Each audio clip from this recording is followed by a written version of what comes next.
Hi, Tammy. How are you? Hey Sid, I am doing great, thanks. How are you? Hot as hell, but I'm happy that we finally got our chat. Sorry for all the delays. I mean, we were supposed to do Thursday, but I think our schedules were like clashing. Shame, man. I hope everything's been okay. Yeah, everything's fine. It's just been a lot. I've had some international clients, with the time difference, it's a little bit Mhm. off, but yeah, Wow. doing a whole lot better. And yeah, I was also had a little bit of a medical setback, so back on track and back at the grindstone. Cool, cool. As usual, it's always a pleasure to have you on, especially on an interesting topic. Because I know if you remember, we did tarot, and that really was fascinating. And then I wanted to delve into that, especially on this topic here on love and relationships. So we'll get the ball rolling on that. When it comes to love readings, what themes or patterns do you see the most often in tarot around relationships today?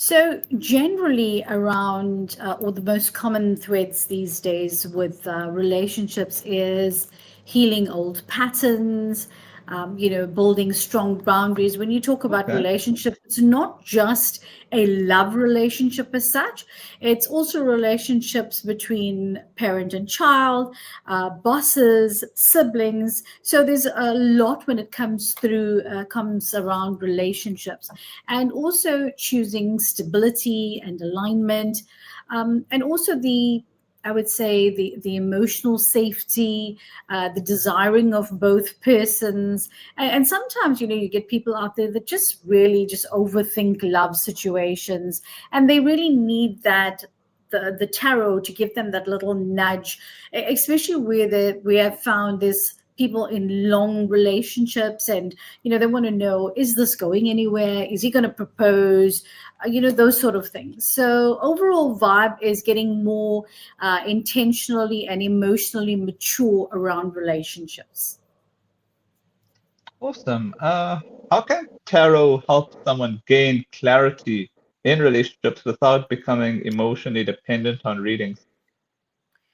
So tarot helps most when it's used as a mirror, not a crutch. I would say a few key ways you can keep clarity without the emotional independence is asking empowering questions, not predictive ones. Like what do I need to understand about this dynamic versus will they come back to me, that sort of thing. Use it more to reflect, not to decide. Always have that open mind, come with clear understanding that I am there to guide you. The tarot is there to guide you. So before I even start a tarot session, I light a white candle. I have coarse salt around me because I'm inviting the angels. I'm inviting the guides. I invite my spirit guides to come through, channel the messages through me to help you better understand your situation. The other things that it's difficult to understand is limiting frequencies. Some people don't understand what I mean. You can pick up a pack of cards and you can do a reading, but you don't Okay. generally understand the meaning, or you don't understand the messages. But in time, doing so often readings or frequent readings helps you understand, gets rid of that the muddiness, or and it gives you more clarity. And a good reading would end with agency, where it leaves you clearer, more guided, more giving you more values and boundaries, not wanting like, oh, what the hell did she just say? It gives you more, a little bit of more clarity.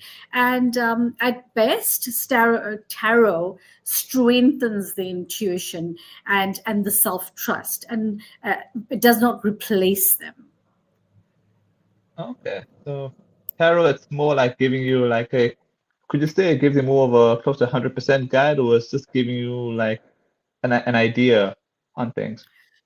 I would say, you at the crossroads, it's like a 50-50, and Okay. it's giving you that nudge to go 80%. So there's nobody on this planet that can give you an accurate reading. So even with my intuitive side, I would get a message, I would get a hunch, or you get sometimes I get messages in the most odd ways, from looking at things, from messages in the clouds, from images. There's so many things that you can use, and you will see if you follow any of the tarot readers or the intuitive readers, you will see they would tell you, like, today you're going to see something about maybe scales, something about scales not necessarily being scales, it will be doubles. Like if there's a picture frame behind me, there will be two picture frames. If you, this morning I actually had the same message of scales, balance, and when I got up this morning, there were two doves sitting on my balcony. So the message to me was a confirmation of what my intuition was telling me.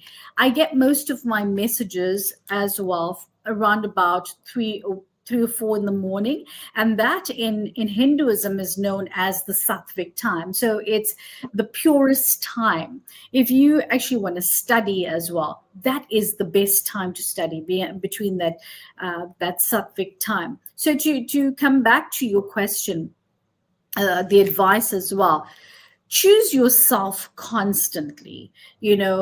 For example, if you get the Empress in a card reading, the Empress or the Pentacle, it emphasizes self-care, self-worth, meeting your self-needs first, putting yourself first, especially when you are in a role of a mother or of a wife.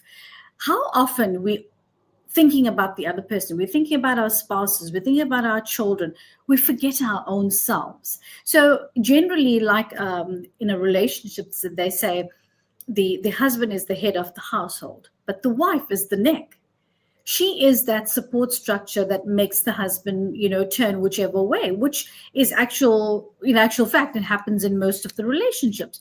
So you need to understand how that card interprets to you, to your relationship, to your situation, to your financial situation, your, be it a work relationship, however it is, even your medical health.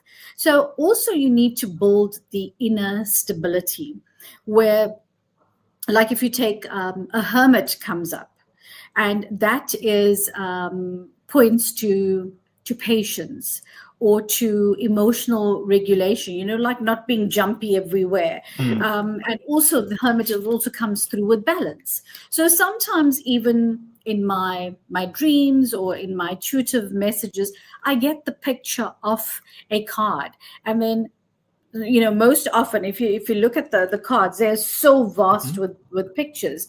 Sometimes you've got to think, okay, what is this again? Oh, it's the hermit. The hermit is about balance. And what is it about balance? So if I had to give you a situation of why I got the message of balance, I have been overworking for the past week, I would say, and not really balancing I'm busy with publishing of my book, writing another book, and there's so much of things that I've got on the go, and I didn't really have balance. And the message that came through this morning was so apt to have a balance. And also with having a little bit of a medical setback, I wasn't getting enough sleep. So that as well, that is balance. There's so many things that you need to look at in life. What is the message telling me? Often I would say the advice I would give to somebody that's doing a reading is take down notes. Or what I personally like to do is, the person gives me 3 to 5 questions, I answer it focusing on what the issue is in their life, and I give them the answer pertaining to that.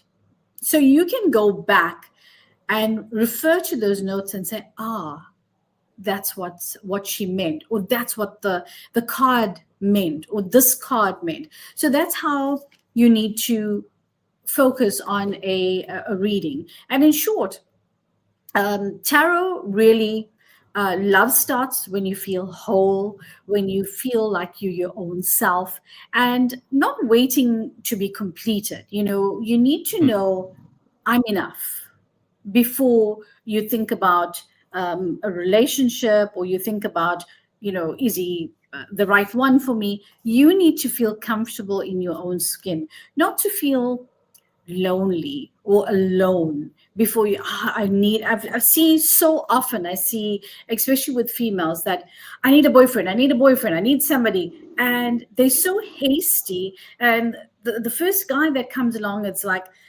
you forget about all the quirks and the qualms, and you say, okay, because of my age, I need to settle down, I need to. And then it's a total mismatch.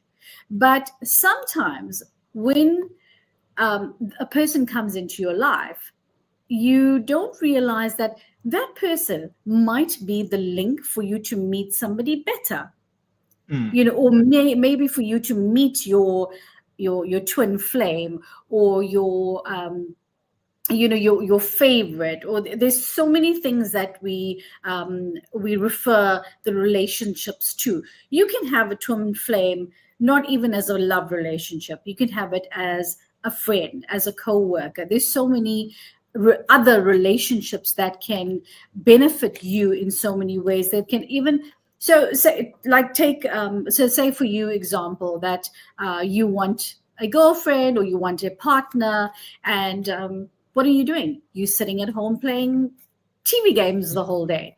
And you say, oh, my parents are putting pressure on me to get married now, and blah, blah, blah. If you're sitting and playing TV games the whole day, how on earth are you going to meet somebody? But here you get this cousin that phones you and says, Sid, we're going to play pool tonight. I'm coming to fetch you. I'm very reluctant to say, no, I don't want to come. It's hot, or it's cold, or whatever the weather mm. is there. I want to be indoors, and I just want to be in front of the TV. And he says, no, I'm not taking no for an answer. And lo and behold, he comes and he fetches you, and you go off. And you go and play pool, and you meet up with a group of girls there, and you have like this instant match of somebody that gels with you, like 99.99%. And had your cousin not come and fetch you off your couch, you would not have met this amazing woman. So it's amazing how God puts people, or the universe puts people into your life when you ask, when you least expect it as well. It's both sides of the coin. Sometimes when you ask, sometimes when you least expect it. And even when I'm doing my manifestation workshops as well, I say, you put the question out and you put it out to the universe. You say, you sort it out. And that, your message, your partner, your gift from the universe will come to you in such mysterious ways. And trust me, there's so many stories that I know of, that people have come back to me and said, you were right. I met a man, the least possible place that I can think of. I know of, sorry if I'm backtracking here, but I met somebody came back to me and said, you told me this year I'm going to meet my person. And I said, okay, are you giving me good news? And she says, you will not believe it. It was my niece's some function at the school. And my sister told me to please come along and, join in on the function. And it so happened that when she got there, it was a similar situation where one of the school kids, or her niece's best friend, was there, and her uncle also joined in to come and watch the niece. So she and this the niece's friend's uncle got chatting. They were introduced to each other, and Bob's your uncle. They're now married today. So, Wow. the most weird situations would come up to get you out of that comfort zone, where the universe plays in your favor. Your angels play in your favor to get you out there to meet that someone special. So that's how the universe works in terms of relationships. Awesome. All right, the comment, yeah, I think this is kind of a continuation, but it says from Jitin Rishika. Hi, Tammy, an interesting pod indeed. Please advise, is tarot a definite reading, or can one's path change from time to time? I think you've already answered So the first part. Yeah, yeah.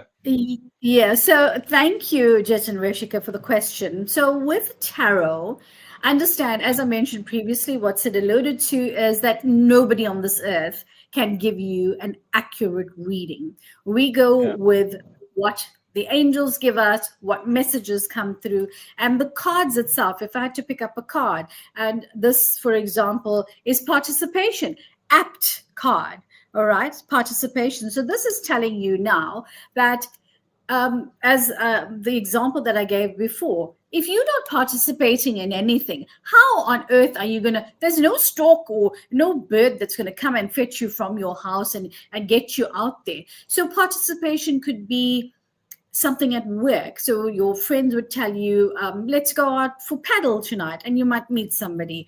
Or Hmm. one of your relatives must say, come over for a prayer or for a braai or whatever the case is, and you just never know how you might meet somebody. The timeline with the readings generally is, it can be anything from immediate, 3 to 6 months. Very seldom there is like long term. There's something predicted way in the future. We do, like, if it's a relationship, we will say, okay, this is the person. Yes, but if you tell me, okay, I'm going to marry this person, is it a long-term relationship? Honestly, there's generally the angels, the messages don't give you the negative side, unless if Oh. what my personal feeling or experience has been is, Hmm. I get this weird, like, the hair standing up on my neck if Interesting. something is not Yeah. right. And I would say, you know what, tread, but tread very cautiously. See Hmm. how things go, because remember, even when you meet somebody, the initial meeting is, yeah, it can be, sunshine and roses, but hey, sometimes a little further down the line the person changes. And for to give you a good example, my niece, who's very close to me, she had this guy, and when she told me, oh, she was in a very troublesome relationship, and it didn't end very well. And then after a very long time she met somebody, and I just had this thing that he just didn't gel with her, but they made the most amazing couple to everybody, the really most amazing couple. Everybody adored them. And she went out with him for 4 years, and unfortunately it didn't work out. And there was, every time I came in contact with the gentleman, there was just something about him that just did not gel with me. It gave me almost like a sick, nauseous feeling to my stomach, that he's Oh. hiding something. That is, you do get that underlying thing. And sometimes, yes, I have a big mouth and I say it out, but when it's somebody close to you as well, it's Hmm. like, do you, don't you? And but I Yeah. did tell her initially, I said, I believe in giving everybody a chance. Let's see how it goes. And sadly, she contacted me last year and she said, you're right, it didn't work out. And she gave me the reasons as to what had happened. And sometimes, even when it hurts, saying the truth always is the best. So sometimes I hold back. What I do hold back a lot of is, none of us are God, right? When it comes True. to, especially with health, and somebody would say, is my father going to die? Is my mother going to die? My mother's got terminal cancer. Listen, there's not one of us that are getting out of this life alive. Not one. But to tell you, nobody is God to tell you that, oh, they're going to go in 3 months or they're going to go in 5 months. If you know your father is 80, 90 and has got terminal cancer or something, come on, reality is he's not going to be around for much longer. So make your days with him as comfortable as possible and as memorable as possible. So, don't be thinking now, when's he going to go? A week, 2 weeks, whatever. Enjoy that time with them. True. What advice do the cards often give about self-love and healing before attracting a healthy relationship? So I would say that cards would often tell you to heal old wounds. So in my readings, people have come to me where they say, I don't know what to do. This has come about, that has come about, and if they've been hurt previously, they're still carrying that emotional trauma. Then saying, what if? What if this relationship is going to be the same? What if he behaves in the same manner? It's always that uncertainty that's lingering on the top. So I would say before you actually attract a healthy relationship, heal. And the one thing that I do to most of my clients is I take them through a forgiveness meditation. So, but when I take them through a forgiveness meditation, it's not just forgiving you for the situation, forgiving the person, etc. I take you back not from the time you were born, from conception, because that is how strong our emotional maturity, our intuitive side is. So, you must have heard your mum or your granny or relatives say, especially when a lady is pregnant, Mm, don't read negative news.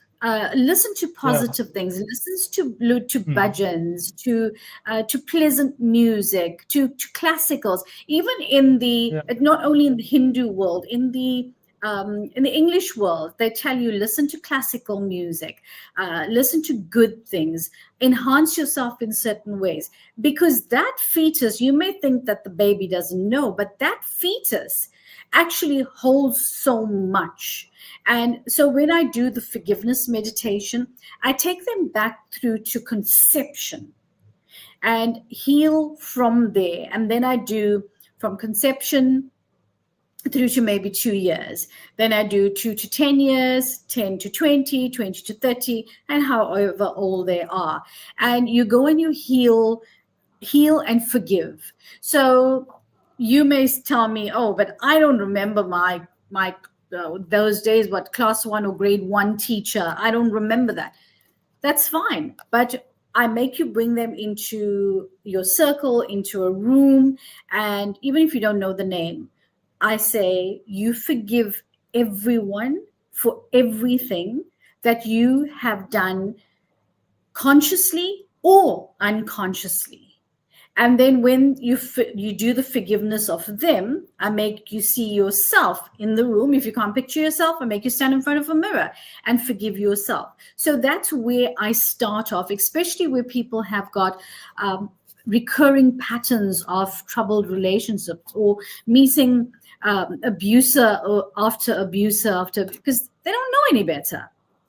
So you Mm, need to go and heal that part of your life before you can actually move forward.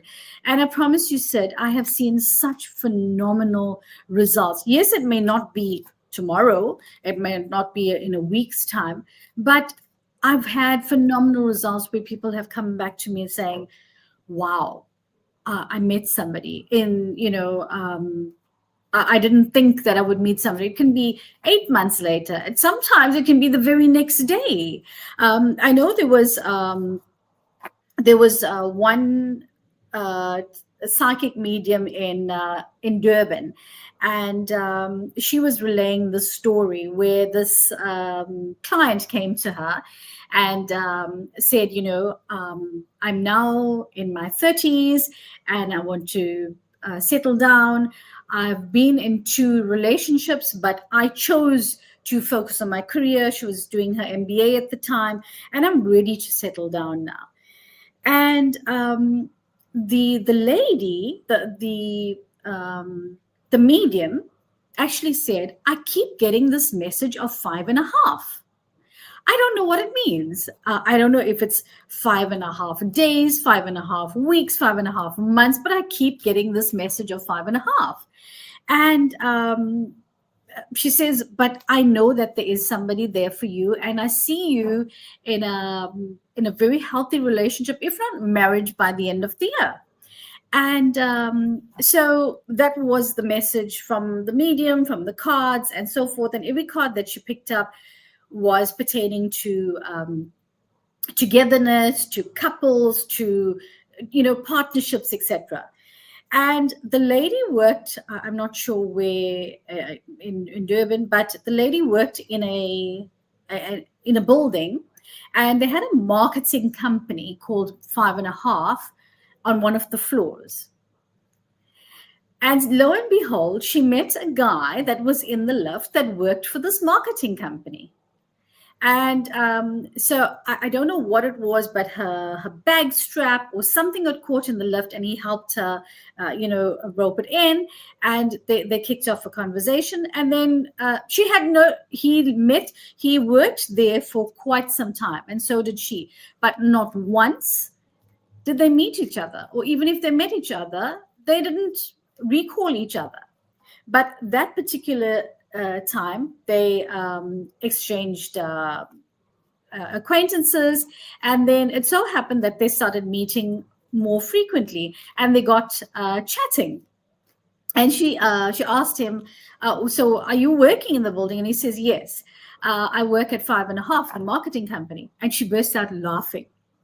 So, it's amazing how these messages come through to us, and there's a lot of I was actually thinking of making notes of some of my experiences as well. In the most odd ways, you would get messages, you would get a confirmation, I would say, from the universe. So it's amazing. So I would say, have the trust factor, come with an open mind, and you never know what your life looks like.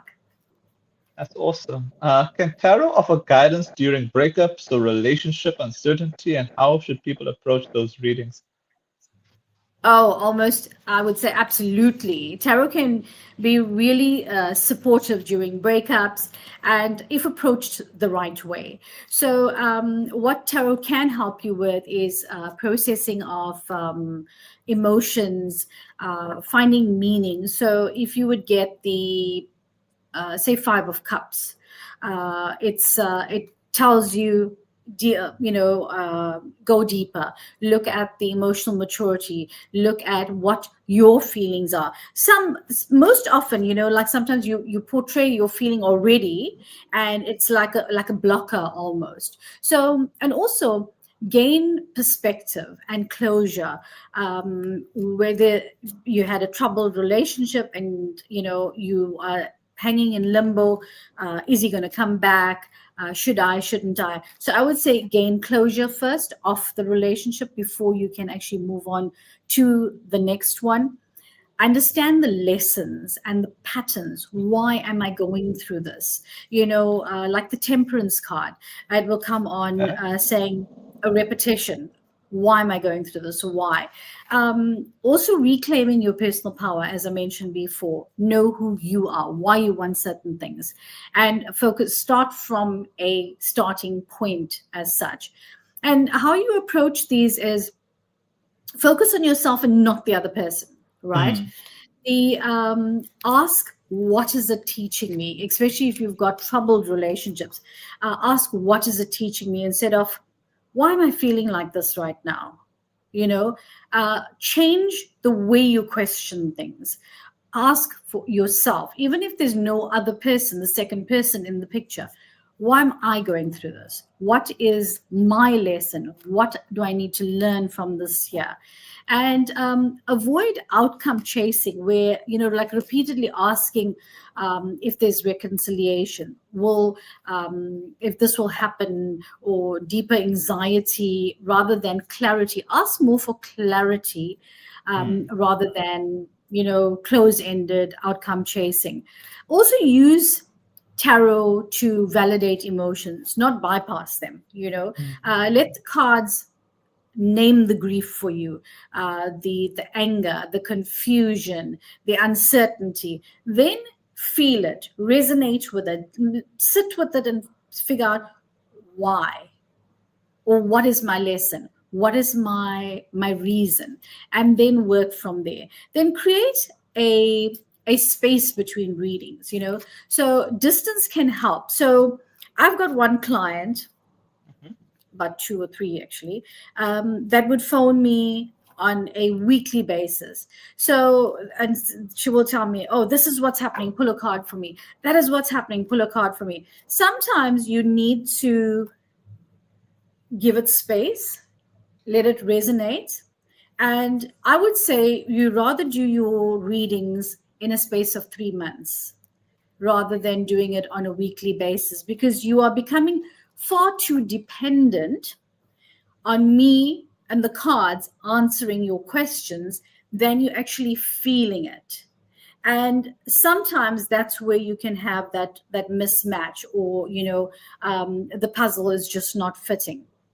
Also, end with a grounding action, a healthy reading point towards healing steps, towards boundaries, self-care.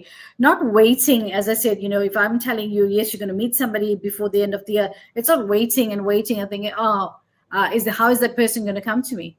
You need to get out there. You need to do, I always say it's the 80-20 rule. You do 80% of the work and God does 20%. You never know where, how, what, why somebody comes into your life. So use this way, and tarot becomes more of your companion through transition, not false certainty. That's what I would say. True. How do you ethically approach love and relationship readings to empower clients rather than predict outcomes? So this is such an important question, actually. And honestly, the heart of ethical tarot work, I would say. An empowering ethical approach to love readings usually looks like center the client's agency, frame the readings around choices. So if they're asking particular questions, try to unpack the card according around that urgency, around that awareness, that growth, not fixed destinations. And most often, even for other tarot readers that are listening, sometimes the very first gut instinct that you get, go with that, even if it's in the negative.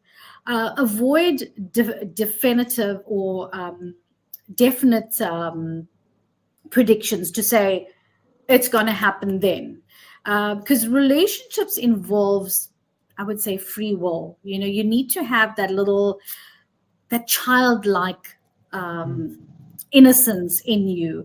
And ethical readers will speak in possibilities and patterns, not in guarantees. As I said to you, nobody on this planet can give you a guarantee. Not a spiritual guru, not a tarot reader. If I can mention, I'm not promoting, I'm not getting royalties on this, but there's a film, an Indian movie called Radhe Shyam, which I would strongly suggest anybody to watch the movie. And I'm not sure if you watched it, but it's about this world famous palm reader that goes around reading people's palms, predicting and giving outcomes, etc. And his guru, his spiritual guru, or his guide, always told him, never be in a long-term relationship, because your life is going to end the moment you are in a serious relationship. And he went along with that for years on end. And he was, I think, well into his 40s. And So he actually met a girl. He actually met a doctor, and they actually were so much in love, but he refused. He always had this nagging thought in the back of his head of, what his guru had told him: never be in a serious relationship because your life will end, and it's not going to be good on the other person's path. But when he met this, it was actually, there was a train ride, and there was a young girl, I think it was about a 19-year-old girl, on the Wow. train with her father. And the father said, please read my daughter's palm, because she was going in for archery, right? And he saw something on her palm, and he just pushed her away. So the father said, no, tell me what you saw. But the palm reader actually didn't see her becoming a world famous archer. And the same train that they were on, and then he said, okay, read mine, the father. And he saw the father dying, right? He had a flash of the father dying, and he didn't see the daughter becoming a famous archer. So what had happened was there was a train accident, and the father did die in the accident. But this little girl, she lost her right arm, and Oh, her main arm for playing archery. And years went by, and he met her, and she became a disabled, how you get the disabled sports person. She hmm. went on to fulfill her dream of becoming a um, a top archer with one hand. And in that scene, she had her one sleeve rolled up, pinned up, and she said Wow. to the um, the palm reader, she said, she took this empty sleeve, and she says, "Do you want to read my palm now?" And that incident made him realize that, hey, there's always that 0.0001% that can change your life. And he went for fighting for this love of his life, and he actually went through a tsunami. He went on a ship cruise or something, and he went through the tsunami, and he was the only person that survived from this tsunami that hit the ship. So that made him realize that, yes, that point something percent, you can change your life. And at the end, the moral of the story is, you can get people all around the world. You can get spiritual gurus, you can get Hmm. tarot readers, you can get mediums, you can get every sort of people guiding you. But at the Hmm. end of the day, it's still God's Hmm. question, it's still God's reason, it's still God's answer to get you to where you are meant to be. So, coming back to the question, it says, you focus on what can I do? What's within my control to change my narrative, rather than spying on others and trying to control other situations, and you know being acting in a weird way. So it's at its best, I would say, ethical tarot doesn't tell somebody what will happen, when it will happen. It tells them to feel that strong awareness and what your capabilities are for that to happen. Awesome. What message do the tarot cards commonly share about love for people entering a new chapter in their relationships? Ooh, I would say, in a new relationship, And treat no, sorry. everything. Yeah, a new chapter. Yeah. Hmm. Yeah, so a new chapter, new relationship, or even Okay. if you rekindling an old relationship, I would say approach things more consciously. Tarot often highlights fresh starts with wisdom. Like if you get the Fool card, or you get the Ace of Cups, it's saying, don't be naive. Approach with caution, or have an openness. So those are the type of things that, and also the energies that you portray, remember, everybody, everything in this world operates on energy. So if you're going in with the energy of, oh boy, this is going to be another one of those, you're already portraying that negative energy. But whereas if you go with the fresh open mind to say, hey universe, bring it on, I'm ready for this, and you put it out there to say that this is going to be a lasting one, this is going to be a magnificent one, see how your narrative changes. Leave behind the baggage. Like if you get the death card, or if you get the Six of Swords. So the Six of Swords is generally the guy sleeping down and there's swords punched into him. So that would tell you it's an ending. Do a fresh start. And when you get the death card, a lot of people say, oh, it's the death card, it's negative. Understand the death card is not a negative card. It means that there's endings. And for everything that needs to start, there has to be a death. There has to be a death of this day for the sun to rise again, for the next day to be born. Everything has to die. Night has to die for morning to come through. So everything, you see it as the birth and death routine. So if you adopt that type of attitude when you are entering a new chapter, entering a new relationship, put the past behind you. If you had a bad relationship, turf it aside, heal from that, and start something with fresh new eyes, a fresh perspective. Have your clear intentions. I strongly, and I still do it every day, I journal. I journal. You can see I journal every day. Write down what you want. Excuse me. I also do a manifestation course, and I do the vision board. And actually, maybe the next one will be we could do the vision board, and I'll actually share with you what I have done.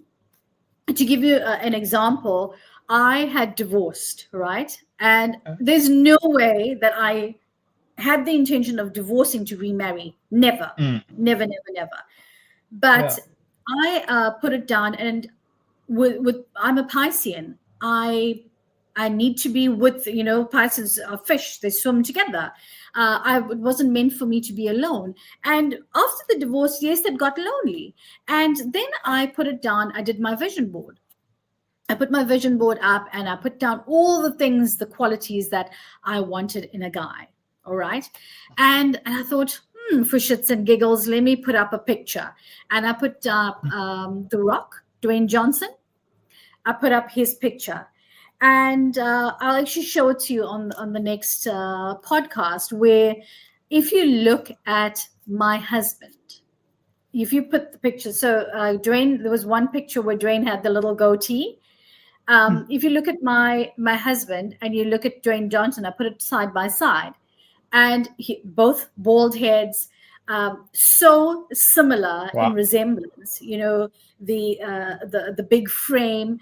And sometimes things that you put out there do come to pass. And I am living testament of this, that where I've put up things I've done. Back in the day, I didn't even know of a vision board, but I had a picture.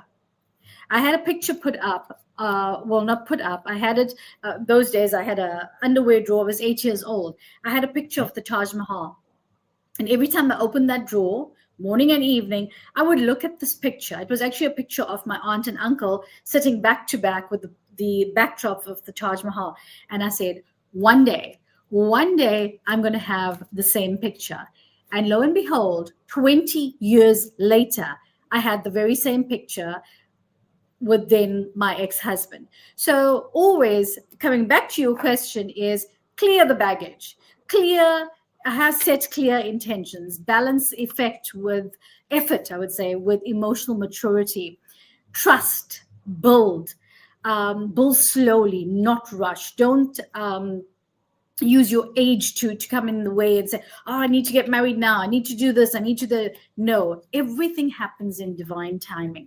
And overall, the cards say that this new chapter isn't about proving love or repeating the past. It's about choosing differently, showing up authentically, and letting love, I would say, letting love sprout or Mm. grow um, in a sustainable, in an ethical way that is that resonates with you, that something is comfortable, that you feel comfort with. That's what I would say.